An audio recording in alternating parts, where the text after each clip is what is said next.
Bismillah. Assalamualaikum warahmatullahi wabarakatuh. Alhamdulillah, alhamdulillahi rabbil alamin. Wa bihi nasta'in ala umuri dunya waddin. Asyhadu an la ilaha illallah, asyhadu anna Muhammadan abduhu wa rasuluhu la nabiyya ba'dah. Allahumma salli ala hadzal nabiyil karim Muhammadin sallallahu alaihi wasallam wa ala alihi wa sahbihi ajma'in. Rabbi shrah li sadri wa yassir li amri wahlul 'uqdatan min lisani yafqahu qawli. Jamaah rahimakumullah, kita bersyukur kepada Allah Subhanahu wa taala pada siang hari ini dipertemukan kembali setelah Agustus lalu kita ketemu ya. Pada bulan Agustus lalu ya. Sebab bulan September saya berhalangan ya, masih berada di luar kota waktu itu dalam perjalanan 3 negara, Yordan, Aqsa dan Mesir ya. Ketika dikontak oleh Pak Maulana, saya waktu itu baru masuk ke Kairo di akhir bulan lalu, dan alhamdulillah pada hari ini kita bertemu lagi di bulan Oktober, insyaallah di akhir Oktober, pas waktunya ya, karena besok pagi saya ke bandara untuk keberangkatan umroh di hari Kamis pagi ya.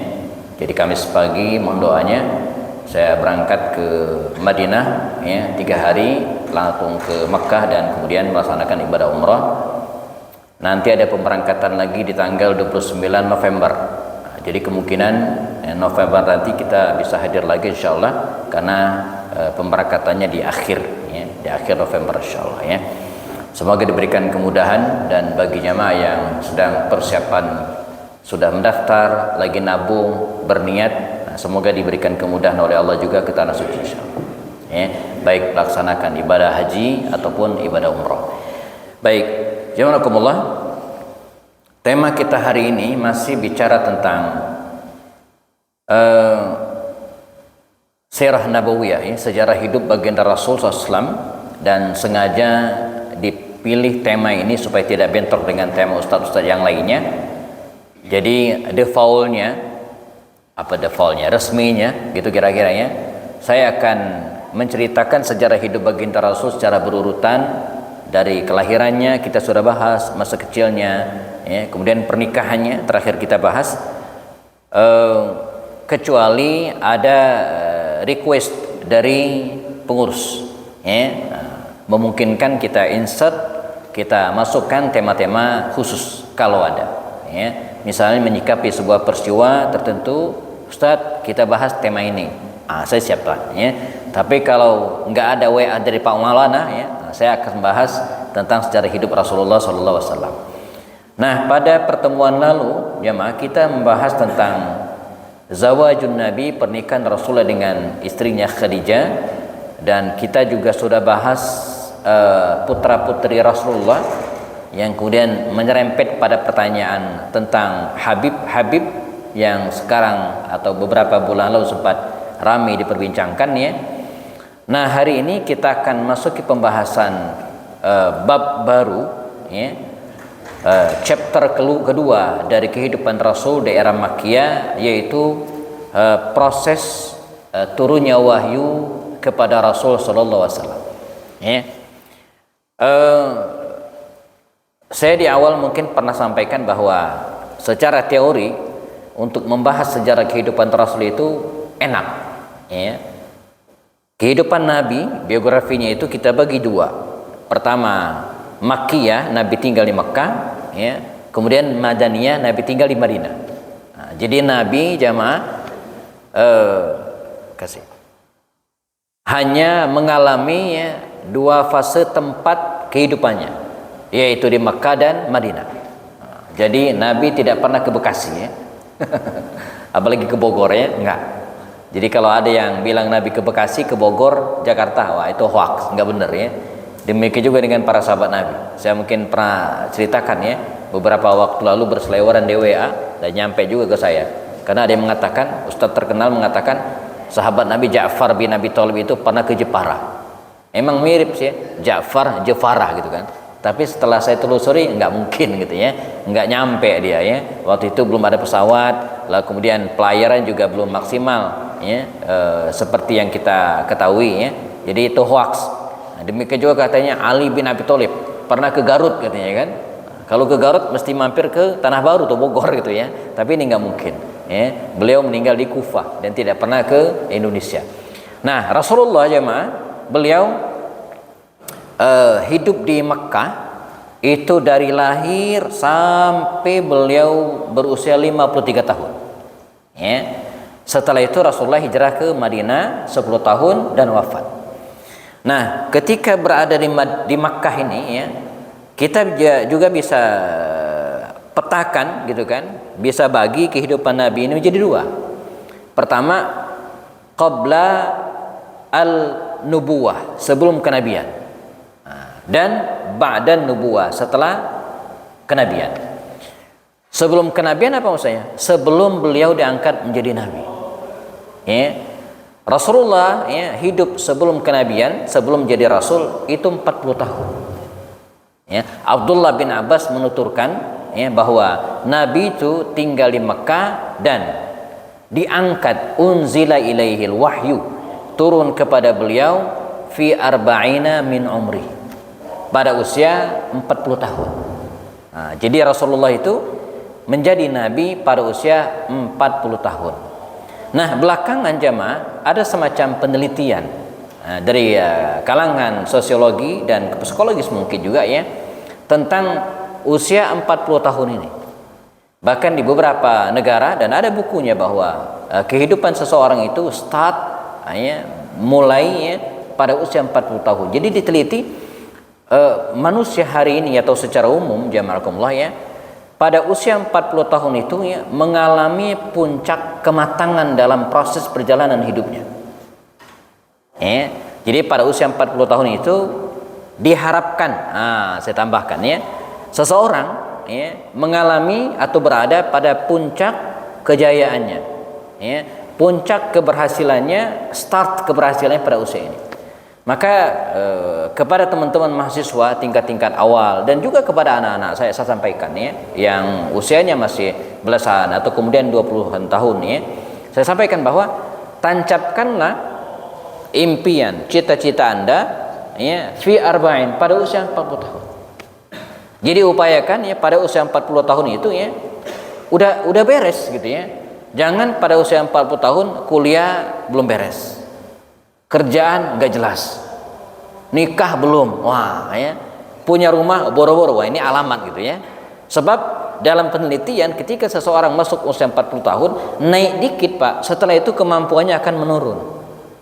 Nah, terus terang saya dulu Pak Maulana yang lainnya ya, saya tinggal di Bogor, sempat 7 tahun kerja di Jakarta, di Cipinang ya, Cempedak, daerah Polonia Jakarta, Cawang ke sana lagi.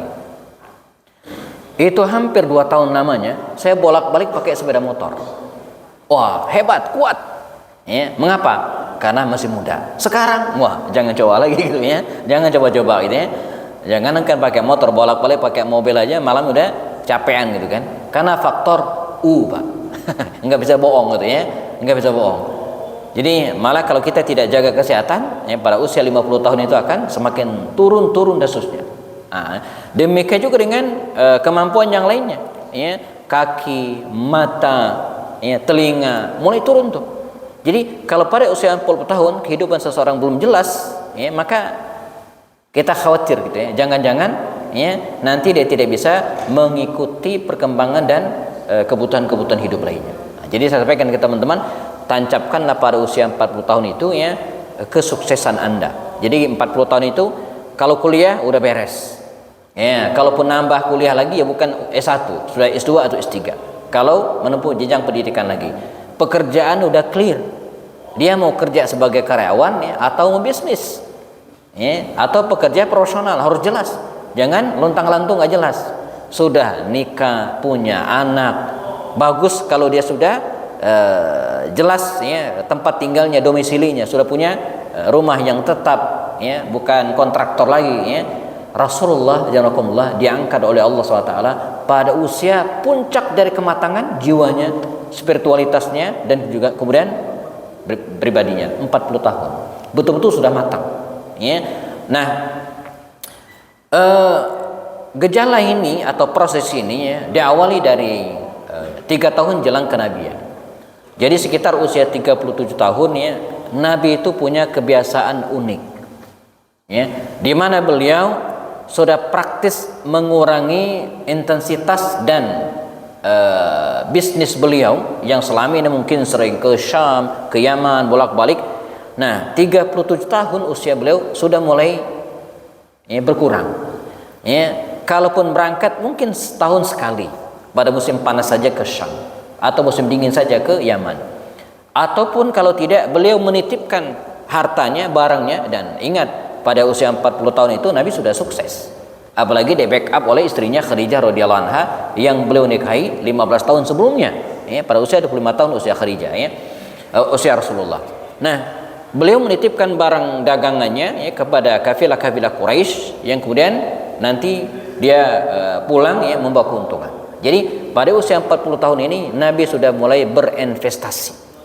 Ya, jadi kalau sebelumnya Nabi sempat menjadi karyawan dengan menggembalakan ternak dan dapat upah, Nabi juga sempat menjadi pekerja profesional, ya, mengerjakan apapun sesuai dengan kemampuannya. Nabi sempat jadi karyawan, jadi bisnismen dengan Khadijah. Nah, pada usia 40 tahun ke atas beliau mulai investasikan hartanya. Baru ketika usia ini fenomena pertama jamaah. Rasulullah mulai mengurangi ya, kehidupan duniawi. Ya, maka saya bacakan firman Allah Subhanahu Wa Taala dalam surat Al-Ahqaf. Ya, pada surat Al-Ahqaf ya, ada ayat yang menarik yang berhubungan dengan usia 40 tahun ini, di mana Allah Subhanahu Wa Taala menyinggung ya, hendaknya pada usia 40 tahun ya, seseorang harus melakukan 3 hal ya. Pertama kata Allah Subhanahu Wa Taala, saya bacakan ayatnya, surat Al-Ahqaf ayat 15 ya. Wa wasainal insana biwalidayhi ihsana. Dan kami wasiatkan kepada manusia agar berbuat baik kepada kedua orang tuanya. Hamalathu ummuhu kurhan wa wada'athu kurha. Di mana ibunya telah mengandungnya dan kemudian ya, melahirkannya dalam keadaan susah payah. Wa hamluhu wa fisaluhu 30 syahra. Seorang ibu ya, mengandung dan menyusui itu lamanya 30 bulan. Ya, jadi seorang ibu mengandung ditambah dengan menyusui, masa mengandung dan masa menyusui itu lazimnya sebaiknya 30 bulan. Jadi kalau ibu hamil 9 bulan, maka menyusuinya 21 bulan, hampir 2 tahun ya. Jadi kalau anaknya prematur 6 bulan, maka dia harus menyusui 24 bulan, haulain kamilan, 2 tahun sempurna.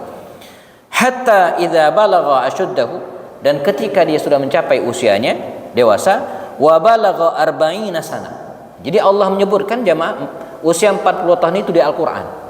Jadi misteri usia 40 tahun itu ada di Al-Quran surat Al-Ahqaf ayat 15. Lazimnya ketika seseorang sudah mencapai usia 40 tahun, usia-usia kita yang di sini barangkali, apa kata Allah? Pada usia tersebut hendaklah kita rajin-rajin berdoa. Apa doanya? Rabbi auzi'ni an ashkura ni'mataka allati an'amta alayya wa ala walidayya. Ini yang kita lakukan pertama, Pak. Banyak-banyak berdoa dengan kalimat ya Allah, ya, karuniakan kepadaku agar bisa bersyukur atas segala nikmat yang telah Kau berikan kepadaku dan kepada kedua orang tuaku. Jadi usia 40 tahun harus banyak-banyak bersyukur. Ya, tentu dengan tidak melepaskan kehidupan duniawiyas, tapi mulai banyak memperhatikan kehidupan akhirat. Salat berjamaahnya, baca Qur'annya. Kalau selama ini belum terpikirkan haji dan umrah, mulai dipikirkan, gitu kan?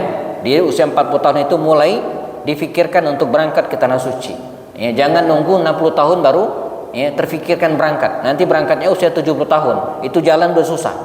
Jadi kalau berangkat umrah atau haji di usia yang senja, Pak, ya, itu nyusahin ustadz ya. Pembimbingnya gitu ya. Tapi kalau jamaahnya masih muda-muda seperti ini, wah, ustadz enak, tinggal ngecek doang, udah tawaf Pak, jadi nggak usah ditemenin gitu ya. Tapi kalau jamaah udah sepuh-sepuh, Pak, saya pengalaman gitu kan, mesti didorong kursi roda, ya susah gitu kan. Jadi umroh haji enak ketika kita masih muda ketika masih fresh gitu kan. Banyak-banyak bersyukur. Yang kedua adalah wa an a'mala salihan tarda. Perbanyak amal soleh. Jadi masuk usia 40 tahun itu sudah harus memperbanyak amal-amal soleh. Yang ketiga, wa aslih li fi dzurriyyati, kata Allah. Sudah mulai mikirin anak-anak. Berdoa kepada Allah agar diberikan keturunan anak-anak yang soleh. Dan terakhir, inni tubtu ilaika wa inni minal muslimin. Banyak bertaubat kepada Allah SWT. Rasulullah diangkat oleh Allah pada usia 40 tahun ini. Pertama, beliau mengurangi aktivitas keduniawian. Di samping itu juga Nabi punya kebiasaan unik. 3 tahun jelang kenabian, Nabi punya kebiasaan yang tidak biasa dilakukan oleh banyak orang. Apa itu? Bertahannus, menyendiri, menghindari hiruk pikuk dunia Arab waktu itu yang sebagian mungkin berseberangan dengan nuraninya, menyembah berhala, minum minuman keras, main judi, berzina, khususnya. Beliau menghindari hiruk pikuk dunia itu jamaah dengan menyepi diri di rumahnya atau di beberapa tempat. Salah satu tempat favorit beliau bertahannus, menyepi diri itu di sebuah puncak bukit berjarak sekitar 3 mil, 4,8 kilo, sekitar 5 kilo dari kota Mekah, kota Mekah ke arah utara, agak ke kanan, apa tuh namanya? Jadi bukan utara banget tapi agak ke kanan dan dia naik ke bukit tersebut, Jabal. Kalau kita bangsa Arab dulu mengenal bukit ini dengan Jabal Hira. Di atasnya ada gua Hira. Ketika belakangan Jabal ini tidak dikenal lagi dengan Jabal Hira tapi Jabal Nur, bukit cahaya. Nabi dari bawah naik ke atas bukit ini. Saya terus terang nggak tahu sudah berapa kali ke sana, relatif sering, apalagi kalau umroh bawa jamaah muda itu dari bawah naik ke atas dari lereng Jabal Nur ini atau Jabal Hira ini, naik ke atas gua Hira itu jamaah kira-kira 1,5 jam. 1,5 jam ini udah bonus selfie. Jalan dikit selfie, jalan dikit istirahat. Tapi kalau jalannya terus 1 jam tembus, apalagi kalau jalannya malam. Saya 2022 bawa jemaah haji 1 bus, kita berangkat ke sana Pak, malam hari jam 2 kita berangkat dari hotel, 1 jam tembus karena jalannya malam, jadi nggak banyak yang dilihat, tahu-tahu udah nyampe puncak aja. Nah, kita sholat subuh di situ naik ke atas sekitar 1 jam sampai 1,5 jam. Setelah berada di puncaknya kita turun sedikit muter, nah di situ ada gua disebut dengan Ghar Hira, gua Hira. Disinilah Rasulullah relatif sering bertahannus, menyendiri, menghindari hiruk pikuk dunia jahiliyah waktu itu, menghindari orang-orang minuman keras, menghindari menyembah berhala, khususnya Nabi berdiam di situ hampir selama 3 tahun, rutin sering ke situ, sesekali di rumahnya, sesekali beliau tidak pulang diantarkan makanan oleh istrinya Khadijah radhiyallahu anha waktu itu. Hatta sampai suatu saat ketika Rasulullah berada di gua ini menyendiri sendirian dia malam hari, datanglah seorang yang belakangan kita kenal dengan malaikat Jibril, membawa as-sahifa, semacam lembaran begitu kira-kira, menyodorkan kepada Rasul SAW dengan tiba-tiba, ya Muhammad, kata malaikat Jibril yang belakangan ini kita ketahui dia ada malaikat Jibril, Iqra, bacalah. Dalam riwayat Imam Muslim, Nabi menjawab, ma ana biqari. Ulama-ulama dulu menerjemahkan kalimat ma ana biqari ini dengan saya tidak bisa membaca. Ditambah lagi dengan hadis-hadis Rasul mengatakan nahnu qaumun la naktubu wa la naqra. Kami ini kaum yang tidak terbiasa membaca dan tidak biasa menulis. Maka sebagian mengatakan Nabi itu buta huruf. Ini pendapat-pendapat ulama yang salaf dulu, Tapi ulama-ulama kontemporer belakangan justru memaknai kalimat ma ana biqari itu artinya apa yang mesti saya baca. Artinya Rasul itu bisa baca dan bisa juga menulis, gitu kan? Cuman beliau tidak terbiasa membaca kitab-kitab suci sebelumnya pun tidak menulis kitab-kitab suci sebelumnya. Karena itu orang Arab menyebut ya, golongan ini dengan orang-orang yang ummi. Ummi itu orang yang awam, bukan orang yang ahlul kitab, memahami kitab suci sebelumnya. Jadi Nabi itu bukan orang yang hafal Taurat, hafal Injil, pernah belajar kitab-kitab suci, enggak. Beliau orang yang ummiyun. Ma ana biqari. Ya, 3 kali Nabi mengatakan, kemudian malaikat Jibril sempat memeluk Rasulullah karena Nabi ketakutan. Ya, jadi dipeluk oleh malaikat Jibril sampai kemudian kondisi psikologis Nabi sudah mulai stabil, maka dibacakan dalam bacaan tersebut, Bismillahirrahmanirrahim. Iqra bismi rabbikal ladzi khalaq. Khalaqal insana min 'alaq. Iqra wa rabbukal akram. Alladzi 'allama bil qalam. 'Allamal insana ma lam ya'lam. Inilah 5 ayat pertama dari surat Al-Alaq yang juga merupakan wahyu pertama kepada Rasulullah sallallahu alaihi wasallam. Maka dengan turunnya ayat ini, Muhammad sallallahu alaihi wasallam resmi unbi'a, diangkat menjadi nabi, mendapatkan wahyu ilahi, wahyu kenabian. Ya, Rasulullah resmi menjadi nabi, tapi walam yursal, belum ada perintah untuk berdakwah. Maka pulanglah baginda Rasulullah SAW menemui istrinya Khadijah radhiyallahu anha dalam keadaan masih membawa ketakutan, gemetar tubuhnya. Zammiluni, zammiluni, selimuti saya, kata Rasul, selimuti saya. Maka dengan penuh rasa kasih cinta, ya, Khadijah radhiyallahu anha ya, menyelimuti Rasulullah, memberikan minum, seraya memberikan motivasi. Apa kata Khadijah? Wahai suamiku, tib khatiran, jangan khawatir, jangan takut. Innaka la tasilur rahim. Engkau ini, wahai suamiku, orang baik, rajin silaturahim, rajin menolong orang yang lemah, wa tuqir dhaif, ya, wa tut'imul masakin, rajin ngasih makan orang miskin, menolong orang lemah, ngasih makan orang fakir miskin. Engkau ini orang baik, ya, Allah tidak akan menyia-nyiakanmu. Ini pelajaran penting bagi para ibu. Ada ibu-ibu di belakang? Ada ya? Ada ya? Ya, pelajaran bagi kita semua ya, tentu saja ya, bagaimana seorang ibu ya, dalam hal ini seorang istri harus bisa memberikan motivasi, harus bisa membesarkan, harus bisa membackup, mendukung ya, suaminya dalam kondisi apapun. Jangan ada uang abang disayang, tidak ada uang abang di tendang ya. Tidak ya, enggak, insyaallah ya. Jadi dalam kondisi apapun ibu-ibu sekalian ya, para ibu ini harus membackup, mendukung, memberikan motivasi. Ya, begitu pulang kerja kecapean ya, jangan langsung ditanya mana uang bulanan. Jangan, tar dulu itu ya, kasih minum dulu ya.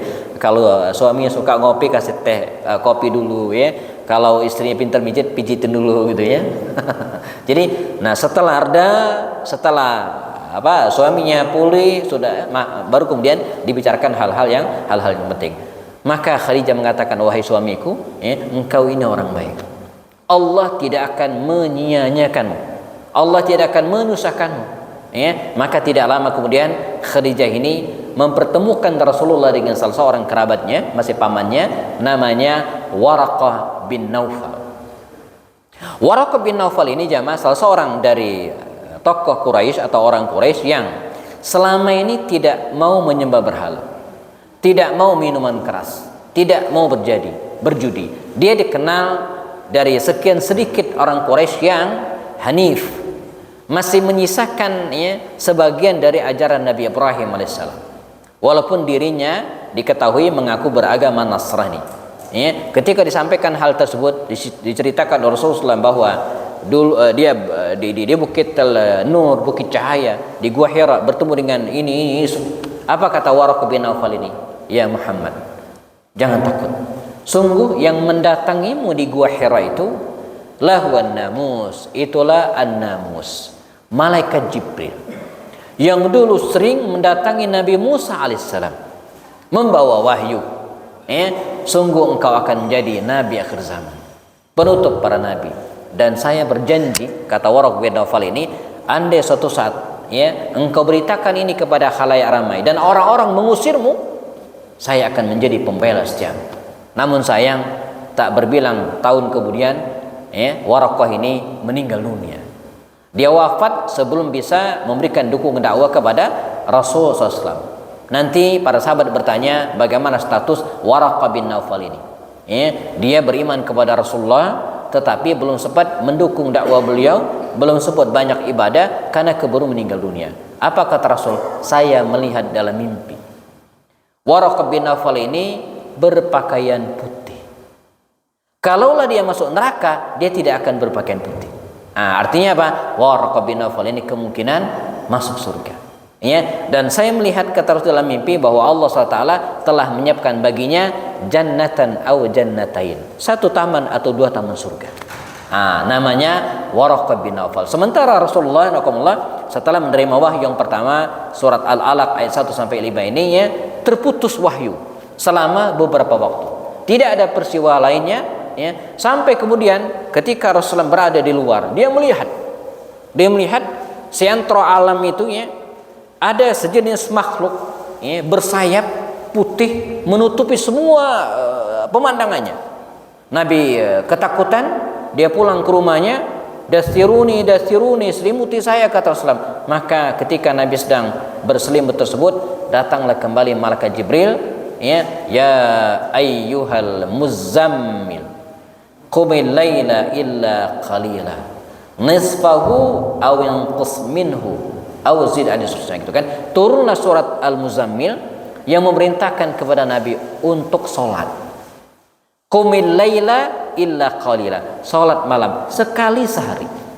Makanya kalau kita bicara tentang sejarah sholat jamaah, tahapan-tahapan dalam proses turunnya sholat itu 3 kali. Pertama, sekali sehari semalam. Habis itu nambah lagi 2, Isra Mi'raj nambah lagi 3, jadi 5 seperti kita lakukan hari ini. Sholat Rasulullah sekali malam doang waktu itu, ayat turun.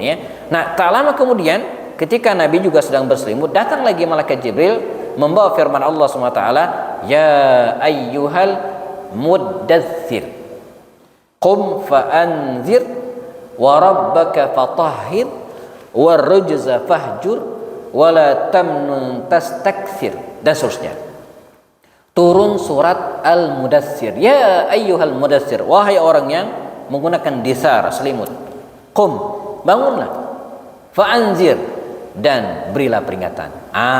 Dengan turunnya surat ini jamaah, maka resmi sudah Muhammad SAW diangkat oleh Allah sebagai Rasul, di mana beliau memiliki kewajiban untuk mengajak orang lain. Qum fa'anzir, maka Rasulullah bangkit, berdakwah, mengajak orang-orang sekitarnya. Wa anzir ashiratakal aqrabin, mulailah dakwah dari orang-orang dekatmu. Maka Rasulullah mengajak istrinya Khadijah, mengajak anak-anaknya yang sudah dewasa waktu itu, ada Zainab, ada Ruqayyah, ada juga Ummu Kulsum. Fatimah waktu itu masih usia 5 tahunan, diajak oleh Rasulullah. Nabi juga mengajak siapa lagi, pembantunya,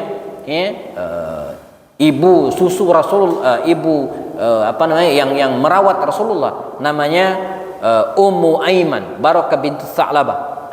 Dia pun masuk Islam. Belakangan Nabi mengajak lagi anak angkatnya Zaid bin Haritha.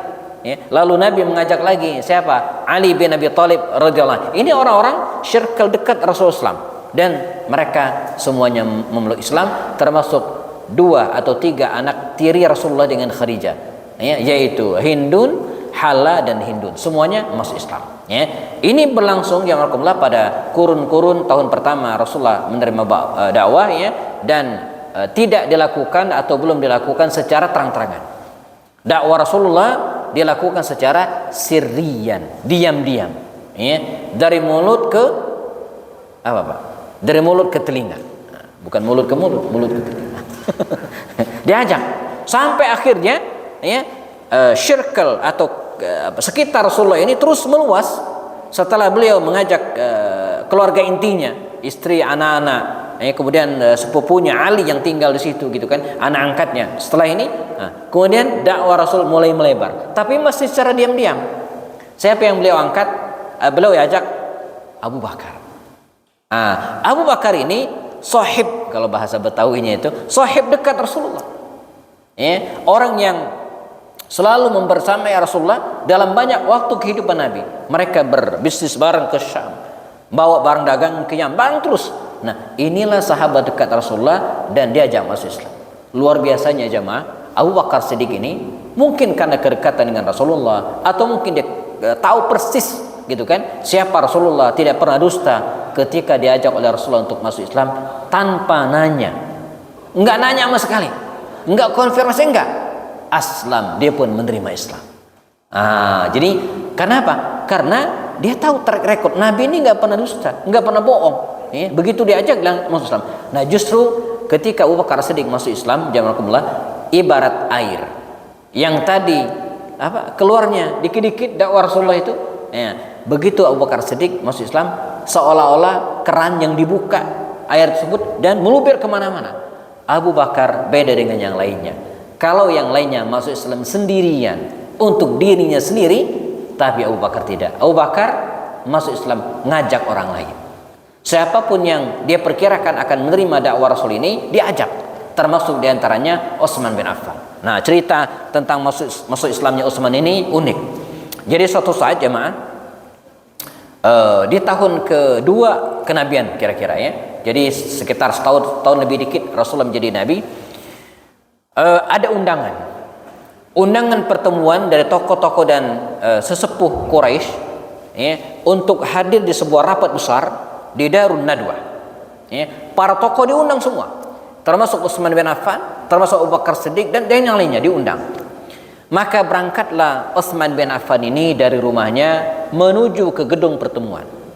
Berangkat dia, tentu jalan kaki karena tidak begitu jauh. Gedung pertemuan tidak jauh dari Ka'bah. Ada aula besar waktu itu, dan ini dijadikan sebagai aula pertemuan para tokoh Quraisy. Ini pertemuan penting banget, sebab apapun yang diputuskan di pertemuan tersebut mengikat seluruh penduduk Makkah. Ini kayak gedung parlemen lah hari ini, kayak gedung MPR. Jadi kalau sudah diputuskan di MPR, udah yang lain ngikut kira-kira gitu ya. Jadi siapapun yang diundang mesti datang, penting banget karena dia memutuskan perkara orang-orang Quraisy pada waktu itu ya. Siapapun yang diundang ini kalau makanan udah datang ini artinya waktunya udah habis nih ya. Saya tambah sedikit lagi jemaah. Jadi siapapun yang diundang mesti mengcancel urusan yang lainnya. Ini diprioritaskan. Datanglah Utsman, datang ke gedung tersebut. Di tengah perjalanan dia berpapasan dengan Abu Bakar. Abu Bakar. Waktu itu belum ada salamnya ya, belum ada salamnya. Masih kalau orang Jawa Barat masih sampurasun ya. Masih apa Jawa Barat ininya ya. Kalau ya selamat pagi gitu ya. Im sabahan. Nah, ini istilahnya. Im sabahan ya Abu Bakar. Kalau bahasa kita hari ini good morning. Im sabahan ya. Sabahul khair, ini bahasa bakunya. Tapi bahasa kesehariannya biasa dia pakai im sabahan. Tapi istilah ini jarang dipakai sekarang. Yang dipakai jurus sabahul khair. Im sabahan ya Abu Bakar. Selamat pagi Abu Bakar. Iya. Kata Utsman, ya Abu Bakar, bukankah hari ini ada pertemuan di Darun Nadwah? Ya, kata Abu Bakar, ada. Bukankah Anda diundang? Ya, pasti saya diundang. Nah, acara kan di situ, di gedung ini sono. Nah, ente malah mau pergi ke situ, begitu kira-kiranya. Ayo kita ke sana. Kata Abu Bakar Siddiq, silakan Anda pergi ke situ. Saya punya urusan yang lebih penting. Kaget Utsman, ini aneh. Orang kalau diundang di gedung pertemuan itu, maka semua acara lain itu di-cancel, Pak. Kan ini penting banget. Abu Bakar malah bilang enggak, ada urusan yang lebih penting dari pertemuan itu. Kepo Utsman bin Affan, penasaran dia. Ini urusan apa gitu kan? Kata dia, ada urusan yang lebih penting. Boleh tahu urusan apa? Masuklah Abu Bakar Siddiq. Dakwahnya begini. Ingat dengan Muhammad. Ya, Muhammad. Sahabat kita. Asdaqun nasu minna, orang yang paling jujur di antara kita, orang yang paling baik, sahabat baik kita. Ada apa dengan dia? Sakit? Dia punya masalah kan? Kata Utsman bin Affan, saya akan mengatakan sesuatu. Kata Abu Bakar Siddiq kepada Utsman, tentang sahabat kita ini Muhammad. Asmi', dengarkan. Tapi Anda harus berjanji. Dengarkan, tapi sebelumnya Anda harus berjanji. Saya akan mengatakan sesuatu tentang Muhammad, dengarkan, dan Anda harus berjanji untuk tidak menyampaikannya kepada orang lain qabilta am lam taqbal, baik engkau terima atau engkau tidak terima. Makin penasaran Utsman. Akhirnya dia bolos dari pertemuan tersebut, jamaah. Dia nyari tempat ngopi begitu kira-kira dengan Abu Bakar Siddiq. Di tempat tertentu bicaralah dua sahabat Nabi ini, Abu Bakar dan Utsman ini, dan Abu Bakar menjelaskan tentang risalah Rasulullah, tentang dakwah Rasulullah, dan pada akhirnya Utsman bin Affan memeluk Islam. Demikian juga dengan sahabat-sahabat Nabi yang lainnya. Di tangan Abu Bakar Siddiq masuk Islamnya Abu Ubaidah ibn al-Jarrah, Az-Zubair bin Awwam, Abdurrahman bin Auf, tokoh-tokoh muda, tokoh-tokoh kaya, sebagian besar masuk Islam di tangan Abu Bakar Siddiq. Karena itu para ulama mengatakan tidak ada yang bisa melebihi keutamaan Abu Bakar. Kalau infaknya mungkin, kekayaannya iya, tapi yang tidak bisa ditandingi orang apa? Dakwahnya. Sebab maka dalam Islam itu dakwah itu sangat penting. Kata Rasul kepada Ali bin Abi Thalib mengatakan, la ayyahdiyaka rajulan khairul laka min humuri ni'am. Andai Anda bisa mendakwahi seseorang, ngajak seseorang, menyadarkan seseorang, yang tadi yang enggak sholat jadi sholat, yang tadi jarang ngaji jadi ngaji, yang tadi yang enggak pernah ke masjid jadi ke masjid. Ini kan menyadarkan orang. Khairul laka min humuri ni'am.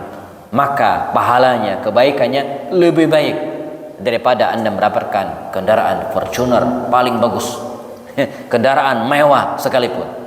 Jadi mengapa? Karena pahalanya mengalir kepada orang Rasul. Nah, Abu Bakar Siddiq begitu banyak, puluhan orang-orang mulia tadi, Utsman bin Affan, Abdurrahman dan yang lainnya masuk Islam di tangan Abu Bakar Siddiq radhiyallahu anhu. Nah, era ini, masa era diam-diam. Belum dilakukan secara terang-terangan. Rasulullah juga mengajak para sahabatnya masih secara diam-diam.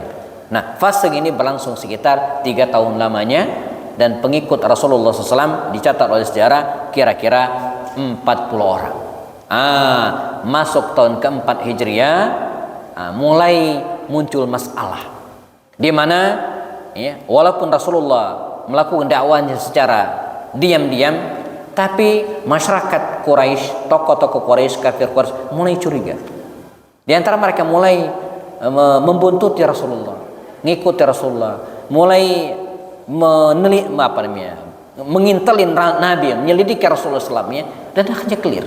Mereka punya pendapat, Muhammad ini, dia bawa ajaran baru. Coba perhatikan, dia nggak mau nyembah berhala, nggak minuman keras, nggak tradisi-tradisi kita nggak dikerjakan. Nah, kayaknya dia ngajak-ngajak yang lain. Maka Abu Bakar Siddiq punya komentar, Abu Jahal pada fase ini punya komentar begini. Na'lamu anna Muhammadan jaa bidinin jadidin wa bid'ah. Kita tahu Muhammad ini bawa ajaran baru. Dia bawa ajaran baru nih. Kita tahu. Wa najhalu man ma'hu, tapi kita enggak tahu siapa saja yang bersamanya. Kecuali Abu Bakar dan segelintir orang. Dan mereka menjadi semakin khawatir, karena bisa jadi pengikut Nabi terus bertambah. Dan pengikut-pengikut Rasulullah itu bisa jadi orang yang ada di rumah mereka. Maka pada fase ini ada hal yang aneh atau unik, di mana ada seorang tokoh Quraisy membenci Rasulullah, tapi nggak tahu kalau dia anaknya udah masuk Islam. Misalnya Utbah bin Rabi'ah, itu tokoh Quraisy, tidak senang dengan dakwah Rasul, tapi dia nggak tahu kalau anaknya Abu Hudzaifah bin Utbah bin Rabi'ah sudah masuk Islam, anak kandungnya sendiri di rumah. Umar bin Khattab yang awalnya membenci Islam, membenci Rasulullah, dia nggak tahu kalau kakaknya sendiri Zaid bin Khattab sudah masuk Islam. Ini fase penuh mengkhawatirkan, orang-orang Quraisy ditakuti dengan kekhawatiran tentang Rasulullah. Sudah mulai banyak yang menghalangi dakwah Rasulullah, tapi nggak jelas mau dilarang apanya gitu kira-kira. Mau dihalang Nabi orang baik, mau diapa-apain Nabi salahnya apa, begitu kira-kira ya. Nah, di antara orang yang sangat khawatir itu adalah Umar bin Khattab radhiyallahu anhu. Umar sangat khawatir kalau ini dibiarkan akan terjadi perpecahan di kalangan umat Islam, sampai pada nantinya akhirnya dia Umar bin Khattab masuk Islam. Nah, ini fase dakwah Rasulullah SAW 3 tahun pertama, di mana beliau berdakwah secara sembunyi-sembunyi. Nah, kita cut sampai di sini jamaah, karena zuhur sekarang agak cepat, jadi kita sisakan waktu untuk istirahat dan tanya jawab jika diperlukan ya. Pada pertemuan depan kita akan bahas kisah tentang dakwah Rasulullah secara terang-terangan yang ditandai dengan masuk Islamnya Umar bin Khattab radhiyallahu anhu.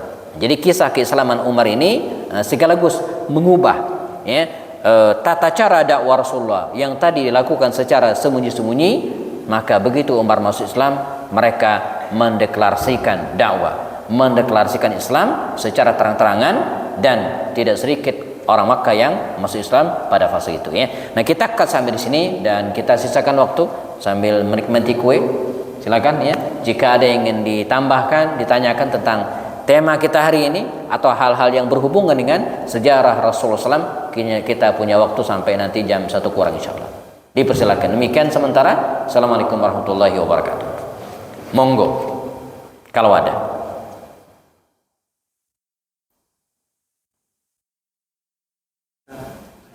Ya, Pak Maulana. Tadi Rasulullah sering menyendiri. Apa sih yang dilakukan Rasulullah ketika menyendiri, dan kalau dikaitkan dengan konteks kekinian kita yang sudah usia 40 tahun, apa yang harus kita lakukan? Pertanyaan menarik ya.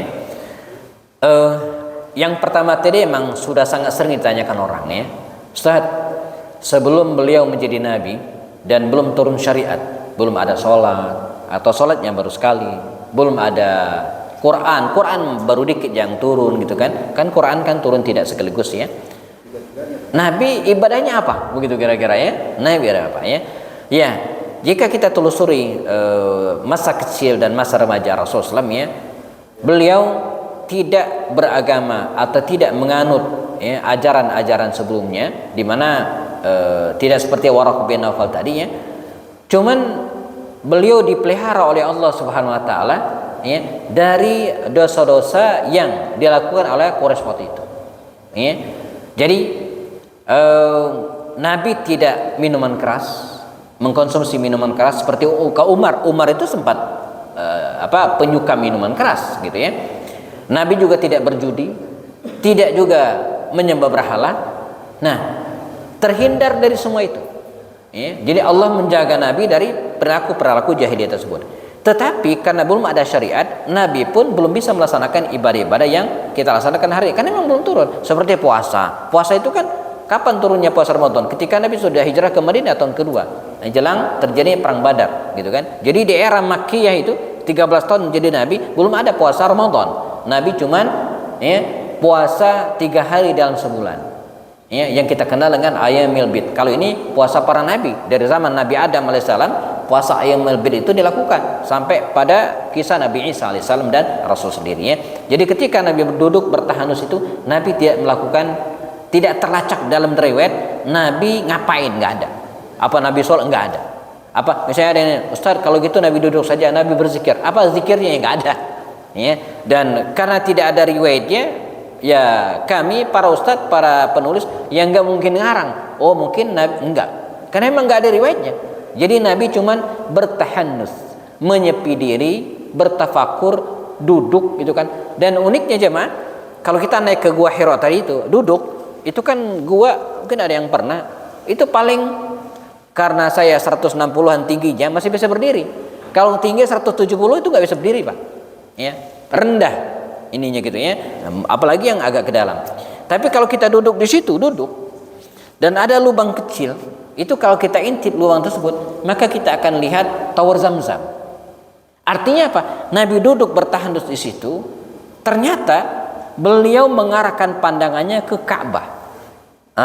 Ya, makanya kalau kita naik ke atas bukit tersebut, mau sholat sunnah misalnya, itu gampang, ada kelihatan Ka'bahnya, itu kiblatnya, kelihatan banget gitu ya. Karena sekarang ada tower Zam-Zamnya, dulu kan nggak ada. Ini bagi kita suatu hal yang mengherankan, bagaimana Nabi tahu arah ke Ka'bah ke situ. Tapi dari posisi duduknya, posisi gua tersebut itu menghadap ke kiblat. Ya, jadi Nabi duduk di situ menyendiri, menghindari hiruk-pikuk dunia dan perilaku jahiliyah tersebut, tapi tidak disebutkan ya, ibadah-ibadah khusus Rasulullah. Zikir-zikirnya tidak ada riwayat, tidak dicantumkan dalam riwayat ya, baik di hadis-hadis ataupun dalam kitab-kitab sirah. Itu satu. Kemudian yang kedua, nah apa korelasinya dengan kita hari ini? Jelas bahwa inni tubtu wa inni minal muslimin dalam surat Al-Kahf tadi, kalau usia 40 tahun kita harus banyak-banyak bertaubat dan berharap meninggal dalam keadaan muslim. Tentu saja bertaubat nggak mesti nunggu 40 tahun. Tapi kita yang usianya sudah 40 tahun ini apalagi. Nah, ini cerita ini ya lagi-lagi memberikan warning, pengingat bagi kita, ya, pada usia-usia 40 tahun ini minimal, ya, belum telat, ya, kita sudah mulai mengubah porsi waktu hidup kita. Yang tadinya, mohon maaf, ini contoh saja gitu ya, tidak begitu peduli dengan sholat berjamaah, kita mulai peduli dengan sholat berjamaah. Yang tadi belum peduli banget dengan pentingnya ikut pengajian, taklim baca Quran, sudah mulai peduli. Ya, jadi kita mulai memikirkan akhirat, gitu kan, pada usia 40 tahun ini, ya, dan mengurangi, walaupun tidak meninggalkan sama sekali tentu saja, ya, kegiatan-kegiatan duniawi kita. Sebab walal akhiratu khairul laka minad dunya. Dalam Al-Quran mengatakan, ya, sungguh kehidupan akhirat itu lebih baik bagimu daripada kehidupan dunia. Walaupun kita tidak boleh meninggalkan kehidupan dunia. Dalam surat Al-Qasas Allah mengatakan, ya, wa bataghi fi ma atakallahu daral akhirah wa la tansa nasibaka minad dunya. Carilah negeri akhirat, tapi ingat jangan lupa dunia. Dunia ini adalah mazra'atul akhirah, adalah ladang. Jadi kita jadikan kehidupan dunia ini jemaah sebagai ladang bagi kita untuk nanti kita tuai hasilnya di akhirat. Jangan ditinggalkan sama sekali. Maka doa kita apa? Rabbana atina fid dunya hasanah wa fil akhirati hasanah. Dapat dua-duanya, dunia dan akhirat. Wa qina adzabannar. Jauhkan kami dari api neraka. Bagus. Baik, ada lagi? Cukup ya. Baik, jam di studio hampir jam 1 ya. Kita cukupkan jemaah. Jazakumullah khairan atas perhatian, dan kita ketemu lagi pada bulan depan insyaallah. Mau diingatkan Pak Maulana, nanti kita akan bahas, ya, dakwah Rasulullah secara terang-terangan, ya. Nanti diawali dengan kisah keislaman Sayyidina Umar Al-Khattab radhiyallahu anhu. Biar berkah, dan kita cukupkan dengan kafarat majlis. Subhanakallahumma wa bihamdika asyhadu an la ilaha illa anta astaghfiruka wa atubu ilaik. Assalamualaikum warahmatullahi wabarakatuh. Yang kuenya belum habis, silakan habis. Yang enggak habis boleh dibungkus.